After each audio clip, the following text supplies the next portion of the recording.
Kita pernah digemparkan atas temuan gizi buruk pada anak-anak di beberapa wilayah di Indonesia. Namun yang mencengangkan, ternyata penyebabnya bukan saja kesulitan akses makanan ataupun kemiskinan. Pada beberapa kasus ditemukan konsumsi susu kental manis oleh balita dan juga anak-anak di bawah usia 1 tahun menjadi penyebabnya. Satu di antaranya adalah Arisandi yang meninggal di usia 9 bulan. Siapa yang tidak prihatin akan hal ini? Oleh karena itu, kami YAICI berserta para mitra bergerak mendorong agar pemerintah dan pihak-pihak terkait memberi perhatian lebih terhadap persoalan ini. Kami mempertanyakan mengapa produk yang sebagian besar mengandung gula dan hanya sedikit saja kandungan gizi dan proteinnya dibiarkan dikonsumsi oleh anak-anak. Bahkan bayi-bayi seperti Arisandi, Fania, dan Muharram telah mengkonsumsi minuman ini sejak usia 2-3 bulan. 2-3 botol per hari. Bukan tidak mungkin di daerah lain ada Arisandi dan Fania lainnya yang mengalami nasib yang sama. Kalau satu hari itu bisa sebotol kan, satu hari bisa 5 kali, Bu. Jadi kalau satu kaleng ini buat berapa lama? Ya buat jenis beli nih, sore kalau nggak sore pagi beli lagi, Bu. Bicara kesehatan anak adalah bicara kecukupan gizi dan malnutrisi. BPS melaporkan lebih dari 12.000 desa yang penduduknya kekurangan gizi. Hal ini disebabkan karena konsumsi makanan yang tidak memenuhi jumlah dan komposisi zat gizi. Malnutrisi pada usia dewasa sama berbahayanya dengan malnutrisi pada anak-anak. Calon ibu yang malnutrisinya besar kemungkinan juga akan melahirkan bayi yang mengalami malnutrisi atau gangguan kesehatan lainnya. Bayi yang malnutrisinya dan tidak diatasi akan tumbuh menjadi anak-anak, remaja, dan orang dewasa yang malnutrisi. Rantai gizi buruk inilah yang harus kita putus bersama-sama. Sejak 2017, YAICI bersama para mitra menaruh perhatian terhadap persoalan gizi di masyarakat, di mana salah satu pemicunya adalah konsumsi kental manis sebagai minuman susu pada anak-anak. Indomilk kental manis dibuat dengan susu segar. Langkah awal kami ingin meluruskan persepsi ini. Maka kami bekerja sama dengan Remo TV, salah satu pusat kajian media dan komunikasi untuk membuat video edukasi. Ini langkah awal kami membuka cakrawala masyarakat dan juga para pemangku kebijakan. Bagaimana kental manis selama ini dipromosikan dan digunakan oleh masyarakat. Namun, bukannya memperingatkan potensi merugikan dari konsumsi yang tidak tepat, iklan-iklan susu kental manis justru membingkai produk ini sebagai produk yang aman, bahkan menyehatkan. Penelitian awal dilakukan oleh Yayasan Peduli Negeri dengan Universitas Haluoleo, Kota Kendari, serta Sekolah Tinggi Ilmu Kesehatan Ibnu Sina di Batam. Kota Kendari dan Batam menjadi sasaran awal mengingat disinilah lokus temuan kasus gizi buruk karena konsumsi kental manis Arisandi dan Fania. Hasilnya, ini menguatkan kajian dari Remo TV sebelumnya, bahwa iklan dan promosi produk kental manis di TV selama ini mengakibatkan masyarakat beranggapan kental manis adalah susu untuk anak-anak.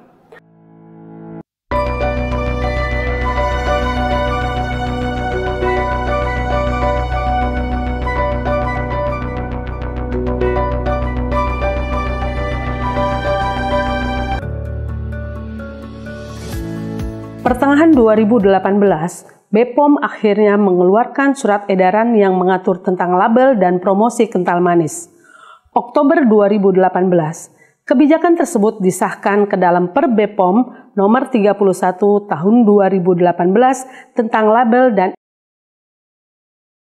pangan olahan. Terdapat 2 poin penting yang diatur, yaitu label pada kemasan tidak untuk konsumsi anak di bawah 12 bulan, serta larangan iklan dengan visual anak-anak ataupun dijadikan sebagai susu. Dengan diaturnya ketentuan label dan iklan, bukan berarti tugas kami selesai.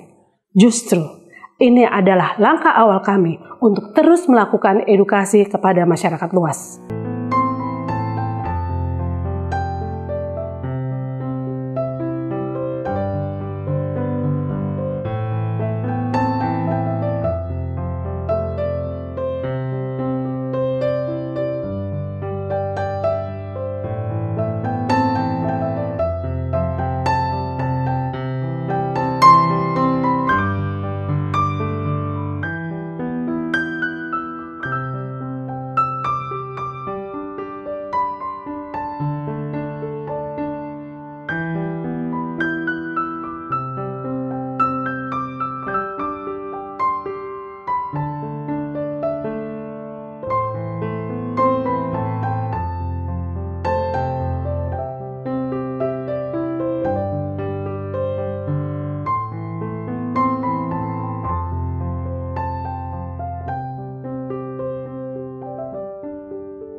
reguler untuk para kader kesehatan, penyuluh posyandu dan bidan. Edukasi dan program pendampingan masyarakat untuk mengubah kebiasaan konsumsi kental manis. Banyak beredar susu kental manis ini itu dikemas seolah-olah itu merupakan susu, ya. Tapi kalau kita lihat komposisinya sebenarnya bukan susu. Kita harus jeli, kita lihat di dalam kemasannya, leafletnya, bahwa di sana sebenarnya bukan susu, tetapi adalah skim atau creamer. Di masa pandemi, edukasi dilakukan melalui virtual ataupun dengan memanfaatkan sosial media untuk menyebarkan konten-konten edukasi. Hingga saat ini, lebih dari 40 juta masyarakat terpapar oleh edukasi gizi dan fakta kental manis. Angka ini belum mencakup angka jangkauan di sosial media bersama para influencer dan blogger. Sangat mengembirakan melihat partisipasi para pegiat sosial media dan influencer juga turun tangan mengkampanyekan isu ini. Susu kental manis bukan untuk minuman susu anak.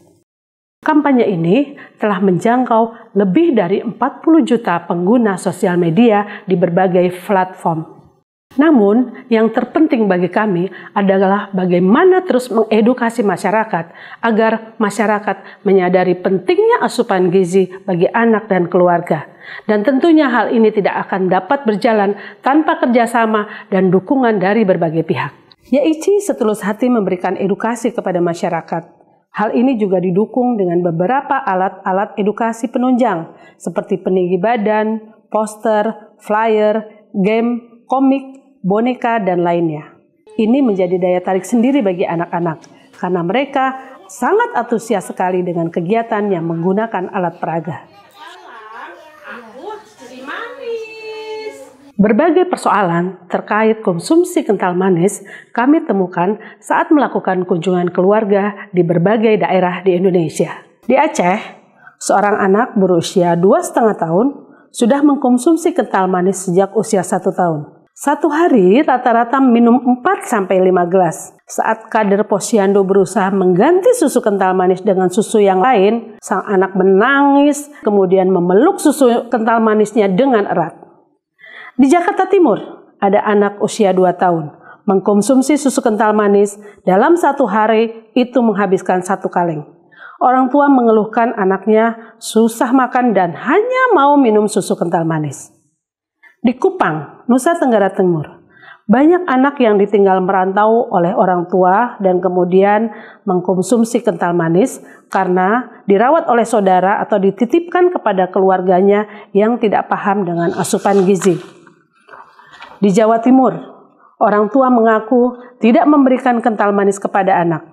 Namun, saat ditanya di tempat terpisah, sang anak mengakui kalau 1 hari minum 1 gelas kental manis.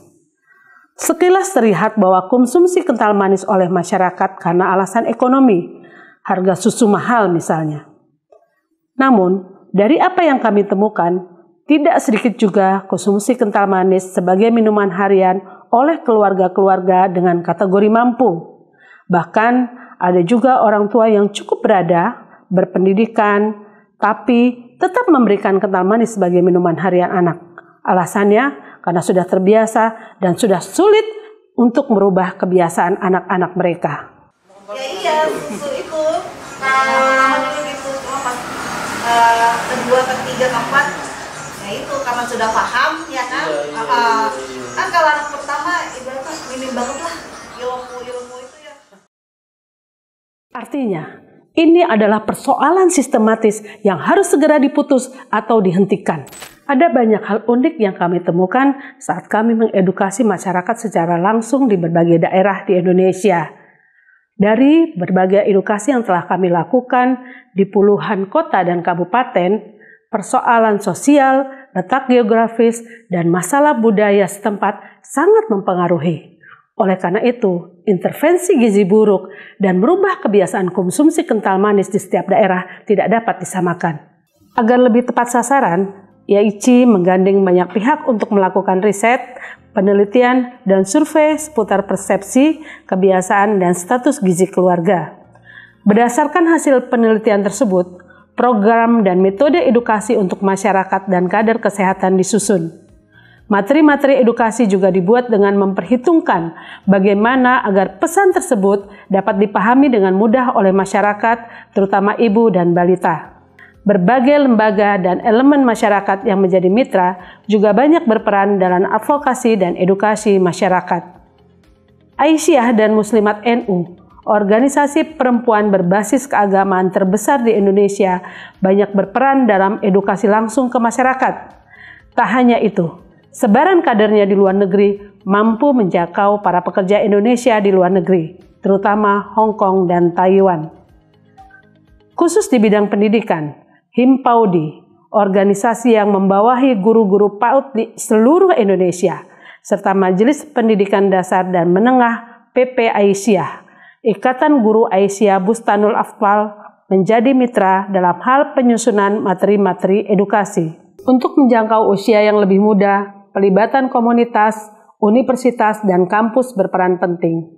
Komunitas dan perkumpulan berbasis perempuan, keluarga dan parenting seperti komunitas perempuan, komunitas menata keluarga, Kampung Dongeng Indonesia, serta asosiasi profesi seperti Ikatan Dokter Anak Indonesia, Ikatan Bidan Indonesia turut mendukung tercapainya tujuan bersama, yaitu peningkatan literasi gizi masyarakat dan perubahan kebiasaan konsumsi kental manis di masyarakat. Pada tahun 2021, G21H, yaitu program merubah kebiasaan konsumsi kental manis pada anak yang dilakukan bekerjasama dengan komunitas menata keluarga cukup berhasil. Sebanyak 29 keluarga yang tersebar di 3 provinsi dengan balita yang terbiasa mengkonsumsi kental manis diberi edukasi seputar gizi dan informasi terkait kandungan dan akibat mengkonsumsi kental manis pada anak. Peserta program selanjutnya juga didampingi oleh kader yang akan memonitoring perubahan kebiasaan selama 21 hari. Edukasi untuk anak dan keluarga juga dilengkapi dengan materi edukasi seperti komik, papan permainan, dan aktivitas lainnya yang dapat dilakukan bersama anak. Hasilnya, 28 keluarga berhasil merubah kebiasaan konsumsi keluarga. Dari yang sebelumnya terbiasa mengkonsumsi kental manis dan makanan instan lainnya menjadi keluarga yang lebih sadar akan asupan gizi anak. Anak saya sangat antusias banget dalam menempel pertama, terus dalam makanannya. Tadinya dia nggak senang sayuran, ya akhirnya dia suka sayur walaupun ya kuahnya gitu. Yang ini emang dominan telur, saya siasati ikan dengan dibuat bakso. Terus kalau buah-buahan memang anak-anak senang buah. Terus perlahan-lahan juga sudah mengurangi susu kental manis untuk konsumsi sehari-harinya.